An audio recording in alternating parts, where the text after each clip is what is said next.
At 2:43 a.m., the first sound came, a single tap on glass. Not a branch, not a knock, a fingertip, measured, intentional. Sarah froze. The house breathed once and went still. She counted 3 heartbeats before it came again. She told herself it was pipes, wind, anything ordinary. At 2:47, the sound moved, from the living room window to the bedroom, closer, sharper. Most houses whisper in their sleep, floors, vents, appliances. But this wasn't the house. This was outside, and it knew where she was. Her phone sat face down beside a trembling glass of water.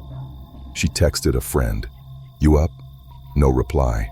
Silence swelled until the air felt heavy. Then a new sound slid across the glass, a slow drag, like skin on a mirror, long enough to trace a line. At 2:58 a.m., she stood, not brave, just done waiting. She opened the curtain 2 inches. Nothing. Only her reflection and a single street lamp glow turning dust into fog. Then the window fogged from the outside. A breath, another, too close. She backed away. The heater clicked on. Normal sounds pretended to be enough.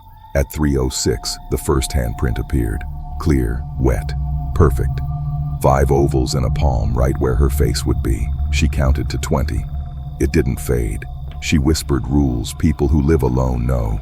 Don't open doors after midnight. Don't look long enough to be seen. Don't breathe like you're listening. By 3:11, she'd broken all 3. The yard was empty. Then another breath fogged lower. A smaller print, like a child's. She reached for her phone, stopped. Sometimes you hope fear ends quietly. That hope broke at 3:17.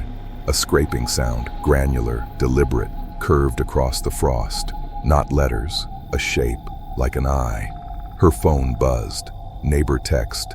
Thought I saw someone by your fence. Timestamp 3:19. She typed window.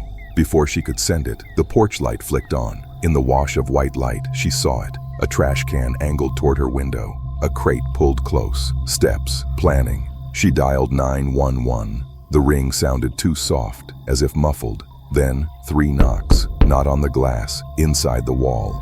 Dust jumped with each thud. She hung up without realizing. The body sometimes moves faster than the mind. At 3:27, the air stung her skin. Breath fogged inside now, meeting frost from the other side. 2 worlds touching. Something tapped again, matching her breath. Tap, inhale, tap, exhale, learning her rhythm. A shuffle from the hallway. The bedroom door opened 6 inches, same as before, somehow darker. At 3:33, her neighbor again. "Want me to come over?" She typed. "No, just watch."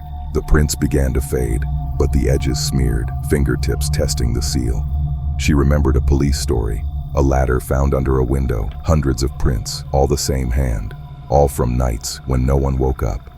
At 3:41 a.m., the tapping stopped. Not because it left, because it had learned the limits of glass. Morning exposed 7 prints, some big, some small, one impossibly high, as if something taller had leaned in to help. She cleaned them, told herself it was over. That night, she slept with the light on, a chair under the knob. The clock read 2:41 a.m. when she woke.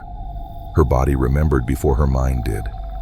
At 2:43, the heater clicked. At 2:46, silence leaned in. The sound came again, not her window this time, farther down the block, measured, intentional, learning someone else. By morning, neighbors posted photos, handprints, timestamps, fog, different houses, same pattern. That night, Sarah taped a note to her window. "Who's there?" At 2:51, it lifted slightly, air shifting. At 2:53, a shape pressed from outside. Not words, just a curve, a line, a pause. The paper settled. Silence. Some stories end with answers, others just pass to another window.